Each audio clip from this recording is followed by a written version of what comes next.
കുറച്ച് തമാശ അറിഞ്ഞോട്ടെ, കാര്യത്തിലെടുക്കണ്ട. നിങ്ങൾ ഈ ദിവസം പറയാം, നിങ്ങളടുത്ത പണ്ടവിടെ അത് തന്നാലേ ഞാൻ കുടുംബസംഗമത്തിന് വരുള്ളൂ. പെണ്ണുങ്ങൾ പണ്ടം ചോദിക്കലൊക്കെ എപ്പോഴാന്ന് പറയും, നിങ്ങൾ ഇങ്ങനത്തെ സന്ദർഭത്തിലാണ്.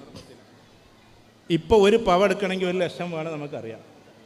നമ്മൾ ഈ മലപ്പുറം ജില്ലയിലാണ് ഈ പെര വെക്കുമ്പോൾ പെണ്ണുങ്ങളടുത്ത് നിന്ന് ഒന്നും എടുക്കാത്തത്. തെക്ക് ഭാഗത്തേക്ക് പോയാൽ എന്താ രസം എന്ന് പറയുന്നത്, 2 ആളും ടീച്ചേഴ്സായിരിക്കും. മിക്കവരുടെ 2 ആളും ലോൺ എടുക്കും, അതൊന്നും വേണ്ടാന്ന് വെക്കുക. എന്നിട്ട് 2 ആളും കൂടിയൊക്കെ വീട് വെക്കുക. കാരണം എല്ലാവരും നമ്മളിങ്ങനെ പറഞ്ഞിട്ട് വിചാരിക്കും, സ്ത്രീകൾ എന്നോട് ദേഷ്യപ്പെടരുത്, നിങ്ങളെ കൂടുതൽ അംഗങ്ങൾ ഇവിടെ പറഞ്ഞിട്ട് വിചാരിക്കും എല്ലാം നിങ്ങളെ തലയിലാണ്, മര്യാദക്ക് നിങ്ങൾ പെര വെക്കണം, നിങ്ങൾ കാറ് വാങ്ങണം, നിങ്ങളെല്ലാം ചെയ്യണം. ഈ സാധു എല്ലാം ഇങ്ങനെ ഏറ്റി നടക്കുകയാണ്. അതിലിടയ്ക്ക് ഒന്ന് പൈസ കുറഞ്ഞപ്പോൾ ഒരു 10 പവൻ്റെ പണ്ടെടുത്തിട്ടുണ്ടാവും. 10 പവൻ്റെ പണ്ടത്തിന് അന്ന് എടുക്കുമ്പോഴത്തെ വില ഏകദേശം 2 ലക്ഷം റുപ്യാണ്. ആ 2 ലക്ഷം റുപ്യണ്ട് ആ സാധു കയറ്റിയത് ആകെ ഒരു വീട്ടിൽ 2 കക്കൂസാണ്. അപ്പോൾ ഞാൻ ചിലപ്പോഴൊക്കെ പറയാറുണ്ട്, തമാശയിലെടുക്കണേ, നിങ്ങൾ ഒരിക്കലും എന്നെ ദേഷ്യപ്പെടരുത്. ഞാൻ പറയാറുണ്ട് ആണുങ്ങളോട്, അഥവാ നിങ്ങൾ പെര വെച്ചിട്ട് ഭാര്യമാരങ്ങനെ പറയുകയാണെങ്കിൽ 2 കക്കൂസിൻ്റെയും താക്കോൽ അവർക്കാണ് കൊടുക്കുക. എൻ്റെ പണ്ടായിട്ട് ഉണ്ടാക്കിയത് ഈ 2 സാധനമാണ്. എപ്പോഴാച്ചാ തുറന്നാളെ എപ്പോഴാച്ചാ അടച്ചാളെ, ഞങ്ങൾ ആരും അങ്ങോട്ട് കയറുന്നില്ല.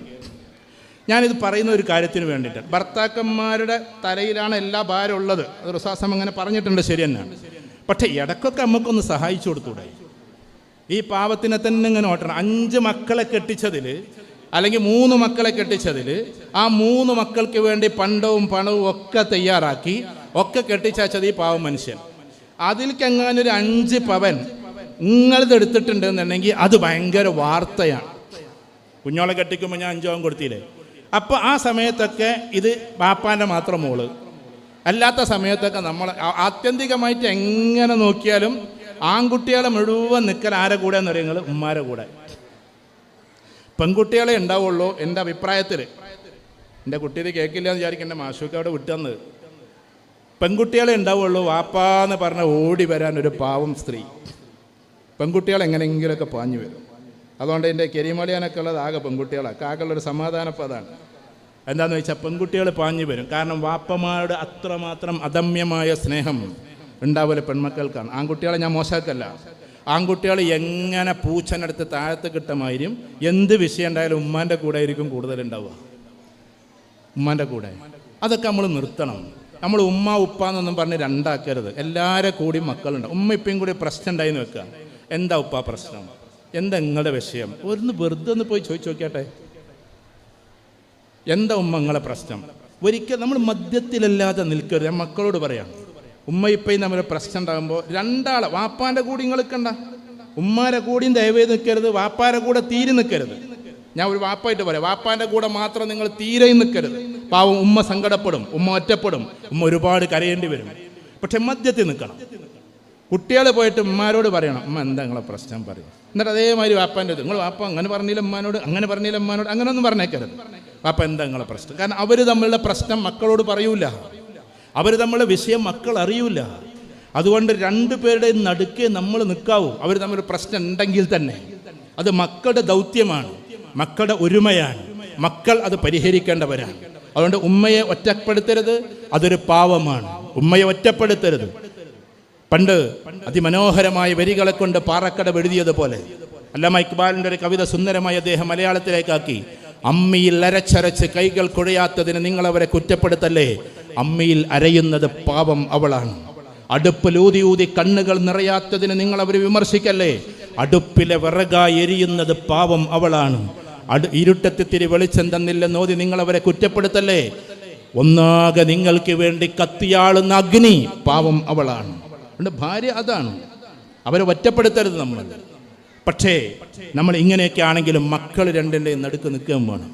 അപ്പോൾ കുടുംബസംഗമത്തിൽ നമ്മൾ ആകെ നിങ്ങളോട് എനിക്ക് പറയാനുള്ളത് ഈ സൗഹൃദമാണ്, മക്കളോടൊപ്പമുള്ള സൗഹൃദം. അതിൻ്റെ കൂട്ടത്തിൽ പറഞ്ഞോട്ടെ, വിവാദം ഉണ്ടാക്കല്ല കുഞ്ഞു സാഹിബേ, എന്നാലും പറഞ്ഞുകൊണ്ടിരിക്കുകയാണ്, മാസത്തിൽ ഒരിക്കലെങ്കിലും 1 ദിവസമെങ്കിലും നിങ്ങൾ ടൂർ പോകണം.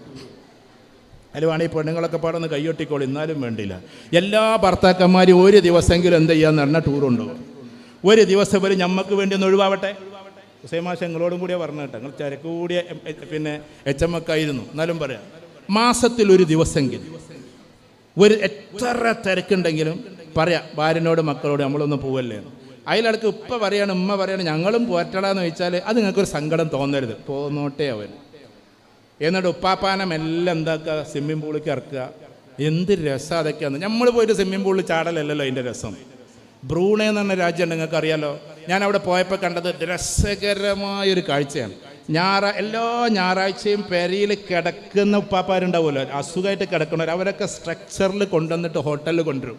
എന്നിട്ട് പാവം പേരക്കുട്ടികൾ ഇങ്ങനെ ഭക്ഷണം വാങ്ങി കൊടുക്കണ കാണണം. ആ സാധുവിന് കേൾക്കാൻ പോലും കഴിയാൻ നല്ല കിടന്നിട്ട് ഇങ്ങനെ ചിരിക്കും. ബ്രൂണൈയിൽ ഒരു സ്ഥിരം കാഴ്ച, എല്ലാ ഞായറാഴ്ചയും ഹോട്ടലിൽ പോയാൽ ഈ ഉപ്പാപ്പാരി ഉമ്മാമാരെയൊക്കെ കൊടുത്തിട്ട് പേരക്കുട്ടികൾ ഭക്ഷണം കൊടുക്കുന്നത് കാണണം. കാരണം ഞായറാഴ്ച പുറത്തിറങ്ങുന്നതാണ് അവരുടെ രീതിയാണ്. അത് നമ്മളെ ഉപ്പാപ്പാക്ക് എന്തെങ്കിലും അസുഖം ഉണ്ടെങ്കിൽ ആ സാധു മരിക്കോളം പിന്നെ അങ്ങനെ തന്നെ ഒരിക്കലും കൊണ്ടുപോകില്ല, എവിടേക്കും പോകില്ല. ഞാൻ അൽഹിന്ദ് ട്രാവൽസിനോട്, ഞാൻ ട്രാവൽസിൻ്റെ ഇത് പറയല്ല, ഒരിക്കലും ഞാൻ അവരോട് പറഞ്ഞു വികലാംഗരായ ആൾക്കാരെ കൊണ്ടുപോകാൻ പറ്റുമോ നിങ്ങൾ, അവരുടെ ഹജ്ജ് പരിപാടി ഞാൻ പറഞ്ഞപ്പോൾ ആ സാധുക്കൾ കൊണ്ടുപോയി വലിയൊരു സംഘത്തിനായിട്ട്. എന്നിട്ട് ഇങ്ങനെ തവാഫൊക്കെ ചെയ്യുമ്പോൾ ഒരു ഫ്ലൈറ്റിൽ മുഴുവൻ വികലാംഗർ, പിന്നെ ഫ്ലൈറ്റുകാർ തീരുമാനിച്ച് അങ്ങനെ കൊണ്ടുവരില്ല എന്നുള്ളത്. അങ്ങനെ അവർ എന്ത് ചെയ്തു, തവാഫ് ചെയ്യിപ്പിച്ചു. എന്ത് അർത്ഥമാണെന്നറിയാം. ഓരോ ആൾക്കാരും ഓരോരുത്തർ ഏറ്റെടുത്ത് വികലാംഗരായ ആൾക്കാർ ഇങ്ങനെ ഇരുന്നിട്ട് തവാഫ് ചെയ്യാണ്. അവരെ കൊണ്ടുപോകുമ്പോഴല്ലേ അതിൻ്റെ രസം, അവരെ കൊണ്ടുപോകുമ്പോൾ. ഇന്നാൾ ഇതേപോലത്തെ നമ്മളൊരു കല്യാണ പരിപാടിയിൽ പങ്കെടുത്തു. വലിയ കല്യാണം. എന്താ കല്യാണം? വികലാംഗരായ ആൾക്കാർ തമ്മിലുള്ള കല്യാണം. പാവപ്പെട്ടവരെ കെട്ടിക്കാൻ ഒരുപാട് ആൾക്കാരുണ്ടാവും, പക്ഷെ കയ്യും കാലും വയ്യാത്ത ആൾക്കാരെ കെട്ടിക്കാൻ ആൾക്കാരില്ല. അവരെ കെട്ടിക്കുന്ന കല്യാണം വളാഞ്ചേരിയിൽ അതിമനോഹരമായ നമ്മുടെ കെ.ആറിൻ്റെ കോളേജിൻ്റെ ഗ്രൗണ്ടിൽ വെച്ചിട്ടാണ് നടന്നത്. ഞാൻ പറഞ്ഞു വരുന്നത്, നമ്മൾ ഇങ്ങനെയുള്ള ഒരു സംഗമമാക്കിയിട്ട് നമ്മളെ മാറ്റണം. നമ്മൾ ഉപ്പാപ്പമാരെ, ഉമ്മാമ്മമാരെ, ജ്യേഷ്ഠന്മാരെ, അനുജന്മാരെ. ഇന്നത്തെ ഈ സംഗമം കഴിയുമ്പോൾ എൻ്റെ പ്രസംഗം നിങ്ങൾ വിട്ടേക്ക്. അതുകൊണ്ടൊന്നുമല്ല, നിങ്ങൾ ഈ കൂടിച്ചേർന്നതിൻ്റെ പേരിൽ ഇനി ആ പറമ്പിൽ ഒരാൾ തമ്മിലും പിണങ്ങരുത്.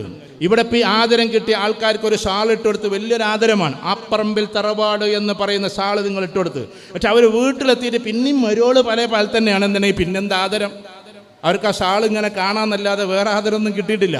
അതുകൊണ്ട് നമ്മളെ സംബന്ധിച്ചിടത്തോളം ഇതേപോലെ അമ്മായിമ്മമാരോട് ഞാൻ ആണ്ടൊരു വാക്ക് പറയാം കേട്ടോ. ഈ ജന്നത്ത് അഥവാ സ്വർഗം നിങ്ങളുടെ കാലിൻ്റെ ചുവട്ടിലാണെന്ന് പറഞ്ഞിട്ടുണ്ട്. പക്ഷേ ഇമാം ഗസാലി റഹ്മത്തുള്ളാഹി അതിന് വേറൊരു അർത്ഥം കൂടി കൊടുത്തിട്ടുണ്ട്. ഇമാം ഗസാലി ആണല്ലോ അതിനൊക്കെ വലിയ അർത്ഥം കൊടുക്കേണ്ടത്. ഗസാലി റഹ്മത്തുള്ളാഹി പറയുന്നത് അൽ ജന്നത്ത് തഹ്ത മിൻ അഖ്ദാമി ഉമ്മഹാത്തിക്കും എന്ന് പറയുന്ന നിന്റെ ഉമ്മയുടെ കാലിൻ്റെ ചുവട്ടിലാണ് സ്വർഗം എന്ന് പറയുന്നതിന് മറ്റൊരർത്ഥം കൂടിയുണ്ട്. അഥവാ മോശപ്പെട്ടൊരു സ്ത്രീയായി നിന്നുകൊണ്ട് അതിൻ്റെ താഴെ സ്വർഗം ഉണ്ടാവും നിങ്ങൾ വിചാരിക്കരുത്.